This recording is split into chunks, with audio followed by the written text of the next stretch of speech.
Hola, soy Dara Basmati, de nuevo con vosotros. Hoy voy a hablar de uno de los grandes, de Bruce Nauman. He tenido que tomar 48 horas porque yo conozco su obra, no toda, pero sí bastante, porque he sido estudiante de arte, pero intentar sistematizarlo es algo más complejo. Y he llegado a la conclusión de que, ¿por qué ese afán de querer contarlo todo? ¿Sí? En realidad, este autor volveré a él en diferentes veces como otros autores de los que he hablado, como Ana Mendieta, ¿cómo se llama? Mata Clark, etcétera, porque son de los grandes. Y este autor, simplemente este artista, es de los 5 artistas más cotizados de todo el mundo. Ahora mismo tiene aproximadamente 80 años, creo, 80, 81, porque él es de 1941, de Fort Wayne. Me ha resultado muy curiosa, al final he tomado una exposición que hay por acotar, porque si no, yo también soy de natural disperso, entonces tengo que contaros algo, no puedo contaros todo lo que he leído, ¿no? Y entonces he tomado una exposición que ha habido ahora en 2021 en la Fundación Cartier de París y que se cerró ahora me parece que el 20 de junio por ahí. Y ha estado desde marzo hasta ahora. Y entonces retoma todo lo que ha sido, toda, es una retrospectiva. Y también incorpora piezas nuevas y cosas que está haciendo ahora mismo, porque este señor sigue en activo. Trabaja en Nuevo México, tiene el estudio allí, me parece que desde el año 76 o cosas así. Es famosísimo. Yo cuando llegué a Bellas Artes, Altea, bueno, esto el primer día era Bruce Nauman, es como San Mateo, San Marcos, San Lucas y San Juan, ¿no? Está en lo más arriba del podio de lo que es el arte, y con razón, ¿eh? Este sería uno de los que, ¿cómo se llama? Adelina Lesper, esa, ¿cómo se llama? Que se sufrir, pobrecilla, no quiero decir cosas malas, pero bueno, soy incapaz de oírla más allá de medio minuto, que digo yo un segundo, abominaría de él. Tiene muchísimos imitadores, pero supone, le da un giro totalmente al concepto del arte. He leído cosas muy fantasiosas de su, porque como es uno de los grandes, ha expuesto, hay obras suyas por todos sitios. O ha sido vendida obra suya mejor por 10 millones de dólares. Es cotizadísimo. Ya os digo, de los 5 artistas más cotizados del mundo en este momento y además en activo. ¿Qué puedo decir? Porque he leído biografías que me han resultado como muy pajareras, ¿no? Porque resulta que él nace en Fort Wayne, en el Midwest, el medio oeste americano, que es como decir, como un artista tan sofisticado que reescribe el arte del siglo XX, cuya obra se basa, ahora lo contaré, en la circularidad de el que escribe, ¿cómo se llama? Waiting for Godot, ay, no me acuerdo. Samuel Beckett, etcétera, como, yo que sé, la Gestalt, lo más sofisticado del arte, cómo este señor puede provenir del medio oeste. Porque, mirad, no era ningún campesino, cosa que además el medio oeste tiene muchísima literatura muy interesante. Parece que decir medio oeste es sinónimo de cateto, de palurdo, eso es un error. Como pasa también con Andalucía, parece que solamente los ricos son los cultos, pues eso es mentira. Este señor nace en el medio oeste, su padre es un ingeniero superior y trabaja para una compañía y se desplaza por muchos lugares de Estados Unidos, como tantísimos. Yo he vivido en 24 ciudades porque mi marido también, por su trabajo, y mis niñas se han criado, bueno, que por 50.000 sitios. Y a él le pasa algo parecido, pero si hubiera sido del medio oeste, pues ¿qué pasa? Porque en el medio oeste hay gente inteligentísima, muy capaz y muy culta. Pero he leído biografías que empezaban así como, fíjate, para ser del medio oeste, para haber nacido en la mitad de un campo del medio oeste, cómo ha conseguido darle un vuelco a lo que era la historia del arte en el siglo XXI y lo que es el arte y lo que sigue siendo. ¿Qué puedo contaros? Pues que él estudia ¿cómo se llama? En la Universidad de California, pero me parece que está en 2 universidades más. Estudia la de California. Él empieza estudiando física y matemáticas, pero allí tiene conocimiento de Wittgenstein que le influye muchísimo, y ¿cómo se llama? Samuel Beckett. Samuel Beckett, que iba a ser yerno porque fue novio, ay, que no, hoy no me acuerdo de nada, del que escribió Ulysses. que era esquizofrénico, yo no me acuerdo cómo se llama. Ay, bueno, no me acuerdo cómo se llama, el que escribió Ulises, que también es experimental, o sea, él era experimental, el otro era experimental, pues son una literatura maravillosa.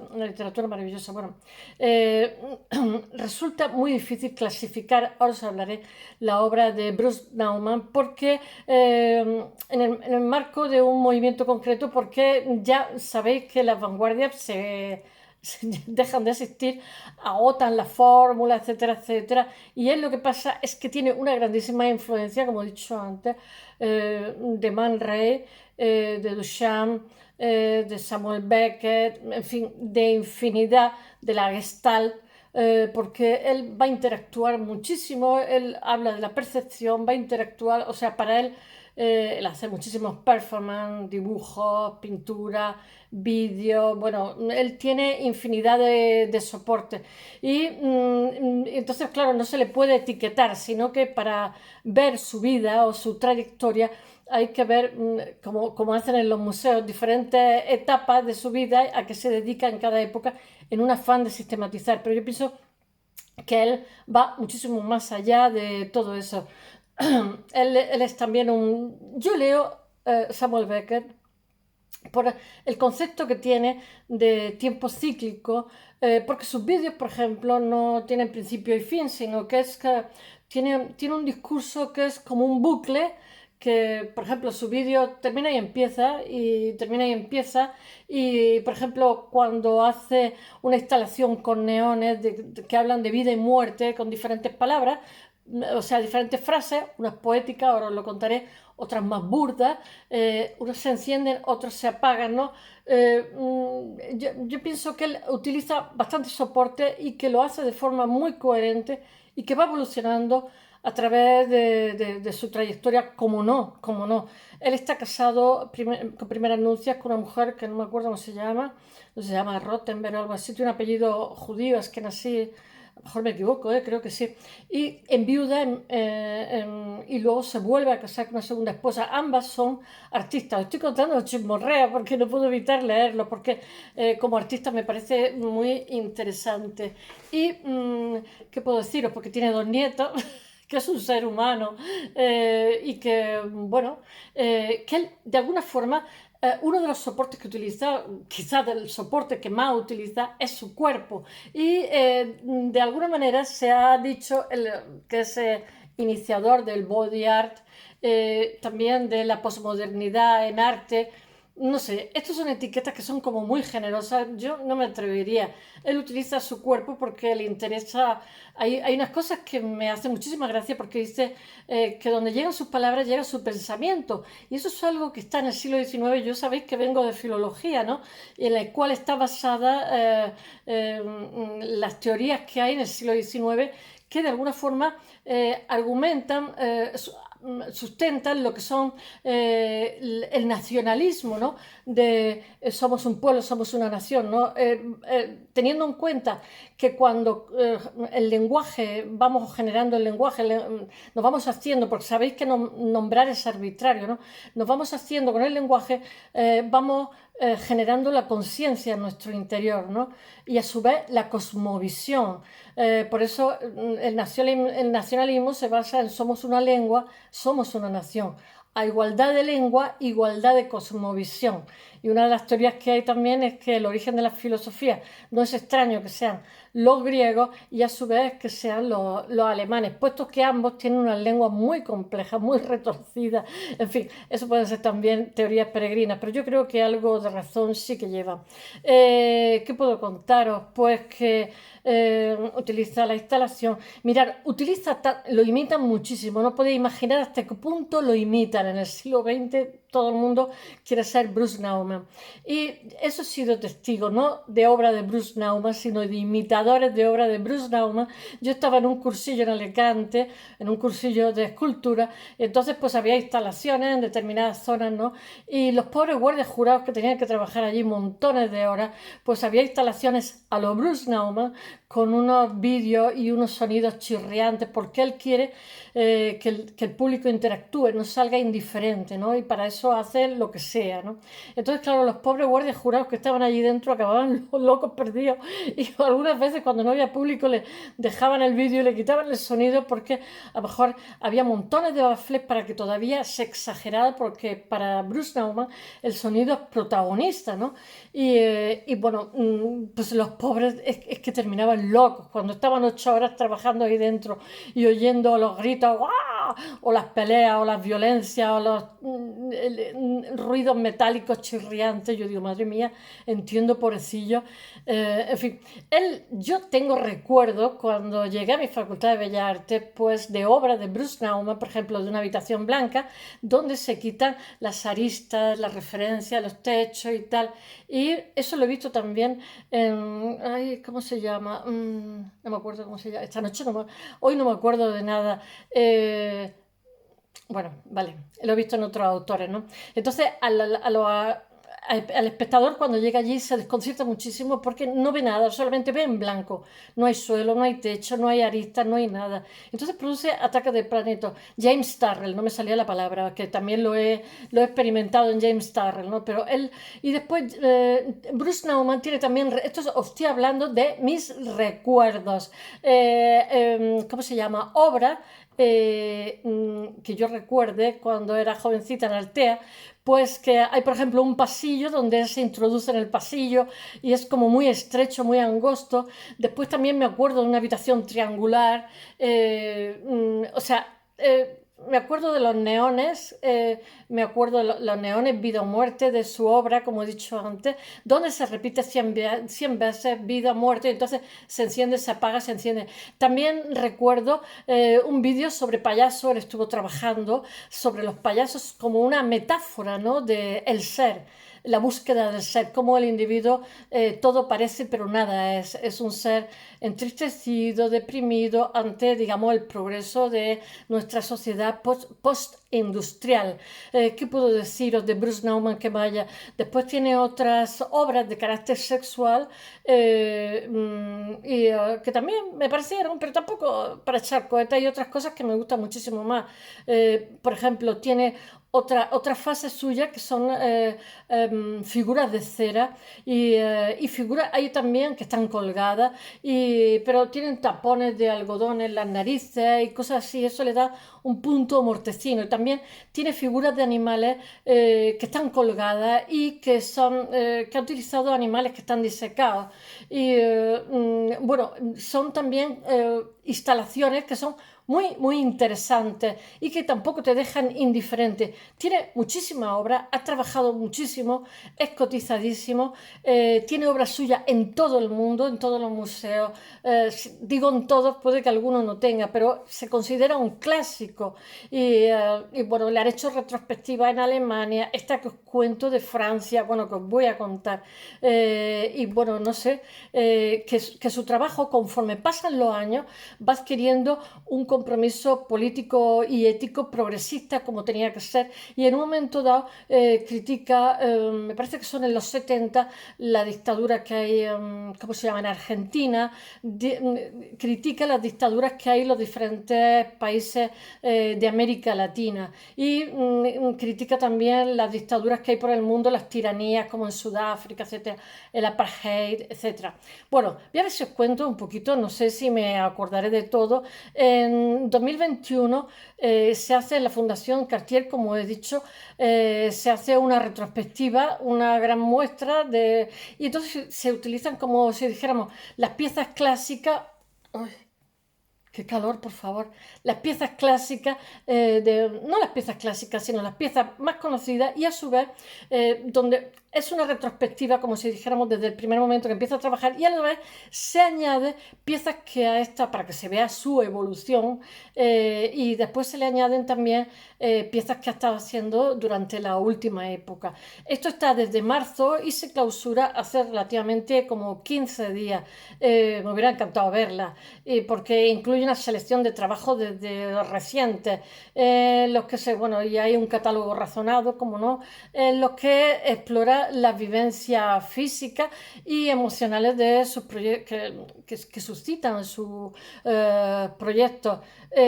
Bueno, En 1966, esto es lo que dice la Fundación Cartier, ¿eh? Porque mirad, he extraído obras, o sea, para confeccionar esto tengo diferentes fuentes, ¿no?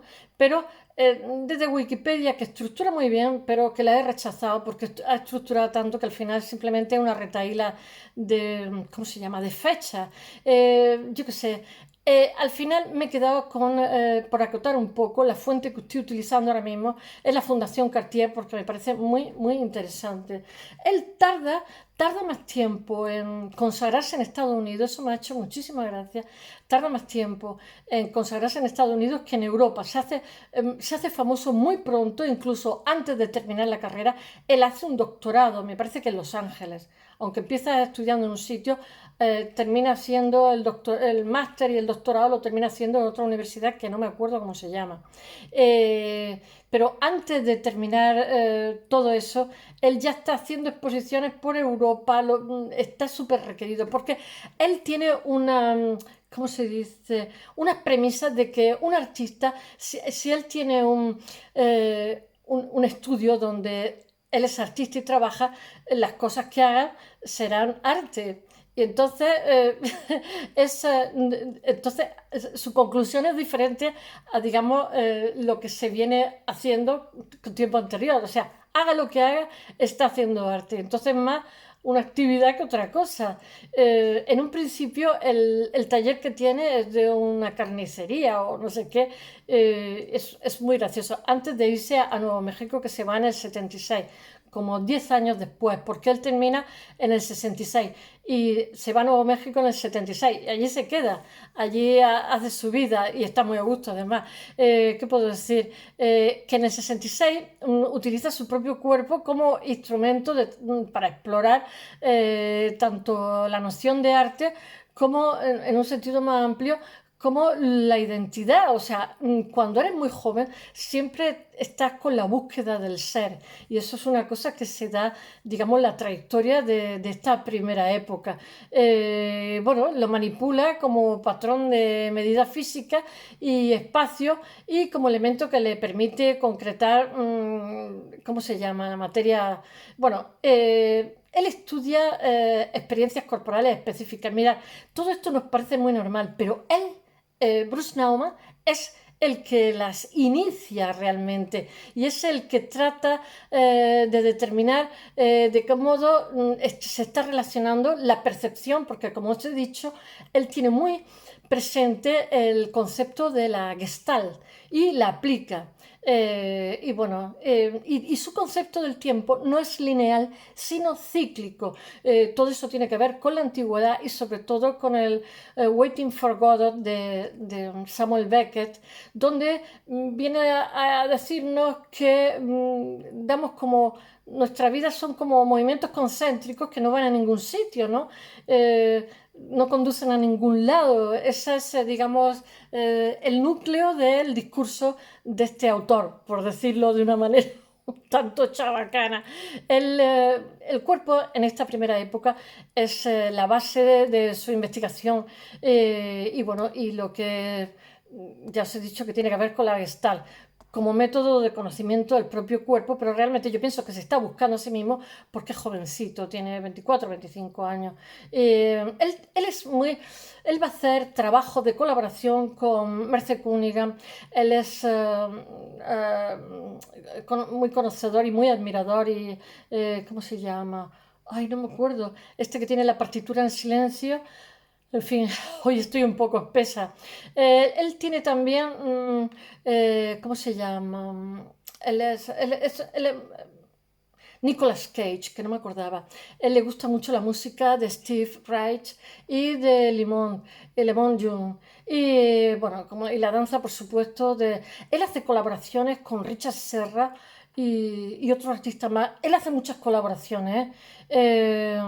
Y bueno, él configura situaciones complicadas en las que se crea tensión a través de la repetición, ralentización, etcétera. Como he dicho, él tiene como un bucle en el que no hay principio fin, sino hay como el mito del eterno retorno, ¿no? De los hindúes. Es como la rueda de la vida, ¿no? O sea, vamos dando vueltas, pero en realidad no vamos en ninguna dirección, sino que vivimos y seguimos dando vueltas. Bueno, y realmente lo que crea, lo que intenta crear es la duda sobre lo que es las situaciones elementales, sobre lo que es lo cotidiano, la realidad, porque como nuestro sistema económico y tal, desde que somos pequeñitos, nos empuja de tal forma en esa linealidad, es lo que quiere decir es que todo lo contrario, que nuestra vida es solamente un ciclo y es algo circular. Y bueno, y que bueno, que eso realmente lo que hace es provoca como un agotamiento psíquico, eh, que es lo que él intenta hacer en su obra para que esa monotonía realmente que son, es lo que mucha gente no entiende del arte moderno. Lo que está es atrapando, pero que es una cosa que no tiene resolución porque forma parte de lo que es nuestra existencia, como círculos concéntricos, dar vueltas. Tiene una idea, su discurso es la circularidad, tiene como una insistencia obsesiva de las acciones que realmente no conducen a ningún sitio, a ninguna parte, pero que cuando se nos educa de manera calvinista, porque hoy ya realmente a todos nos educan así, pues es como una obsesión de embutirnos en una dirección y él todo lo contrario. Él lo que quiere es desmontar todo ese aparato que nos meten educacionalmente y que realmente eso es lo recurrente en su obra, es la base, la clave de su obra. Esa actitud obsesiva realmente está extraído, como he dicho, de las novelas de Samuel Beckett, cuyos personajes realizan actividades como muy raras. Ya sabéis que Beckett es un experimentador nato. Es que no me acuerdo cómo se llama eh, el de Ulysses. Bueno, vale, lo tengo en la punta de la lengua. Y él lo que capta es, de la obra de este señor es esa circularidad, ese movimiento cíclico que supone nuestra existencia. Bueno, entre el 67 y el 68 él utiliza el arte de maquillaje, se pinta de blanco y realmente lo que está es maquillando la identidad. Él hace como películas, hace como cortometrajes, ¿no? Cortometrajes, se rueda vídeos y realmente se pinta el rostro para enmascarar esa obra, sí que la conozco, y para lo que está haciendo es difuminar la identidad y hace referencia a la pérdida o la desaparición de algo que ha sido destruido porque hemos sido engullidos por el sistema postindustrial que tenemos. Realmente la búsqueda de la identidad y la amenaza de la autoexposición, la exposición entre lo que se desvela, entre lo que se ve, entre lo que siempre digo que todo parece nada, realmente es lo que lleva a este señor a hacer una serie de payasos que a mí me resulta un poco inquietante, que es ¿cómo diría yo? Eh, una... Hoy, no, hoy estoy espesa, ¿eh? Una metáfora, realmente el payaso nos habla de la alienación, del extrañamiento social y plantea lo que hay oculto detrás de la cámara, lo que se ignora, lo que no llega a descubrirse detrás de ese maquillaje, detrás de esa risa. El payaso es la metáfora del hombre actual que ofrece una visión de la desesperanza totalmente, del sexo del individuo, de la sociedad y de la existencia cotidiana, o sea, del devenir. La obra está marcada realmente por el dolor, la muerte. Él utiliza el cuerpo eh, como soporte, como vehículo expresivo, como he dicho muchas veces. Lo que intenta mostrar es un sentimiento como de angustia, que aún se hace más patente mediante el citado recurso de la singularidad, de ser diferente como es el payaso. Bueno, y en esta repetición agotadora realmente las obras elaboradas a partir de neones, que esa la conozco, la de la vida y la muerte, que tiene como 100 frases, unas se encienden, otras se apagan de manera alternativa, tiene como un parpadeo constante, realmente ahí tiene no creáis que hay nada casual, tiene como una sincronización totalmente milimétrica y son unos neones maravillosos de colores que ahora mismo ya es un clásico. Él tiene, como diría yo, muchísima importancia a partir de los años 60 en lo que es la cultura y el arte. Él tiene muchísima influencia. No sabéis hasta qué punto todo lo que hace determina lo que va a venir después. Después, en el 1984, tiene 100 viven y mueren, que son 4 columnas, consecuencias cambiantes de palabras referidas a la vida y la muerte, que lo que se ha dicho, que se encienden y se apagan continuamente, que tienen como frases que tienen contenidos breves, algunos son burdos, otros son poéticos, amargos, vulgares, en fin, que son como listados de cosas cotidianas y bueno, que lo que están es confrontados uno enfrente de otro y con colores y realmente, o sea, la vida se confronta a la muerte. En 1980 creo esculturas, como he dicho, que son cabezas de seres vivos en moldes de cera, como he dicho, obtenidos por la reproducción, ¿cómo se llama? De trazos físicos, pero son animales que están disecados. Al ponerles nombres propios y resaltar las arrugas, poros, posibilita la mayor realmente acercamiento como afectivo al espectador hace esas piezas. Él dice que el espectador para él es un performance. Hay mucha gente que lo detesta y lo odia. En Estados Unidos le hacen la vida imposible, muchísimos periodistas. Y él dice que realmente incluso esa actitud a él le gusta. Él lo que no quiere es que el espectador sabéis que las obras empiezan con el autor, pero terminan con el espectador. Él no quiere que el espectador salga de allí indiferente. Y como decía, eh, hoy no me sale ningún nombre, la Caballé decía que más vale la alabanza a la crítica antes que el tedio. Lo peor es la indiferencia. No hay mayor desprecio que el no aprecio. Cuando alguien es indiferente es, bueno, una puñalada trapera. Y él le da caña al espectador, incluso aunque lo detesten. Bueno, no sé qué deciros. Que estas piezas que hace con los narices taponadas, con los aspectos, tiene un punto mal rollo para mí, un punto como mortuorio y un punto de teatro de absurdo. En fin, espero que os haya gustado. A este artista volveré. Es muy difícil de sistematizar, puesto que él sigue haciendo cosas y sigue mutando, siguiendo su propia línea. Bueno, espero que os haya gustado. Esta mañana.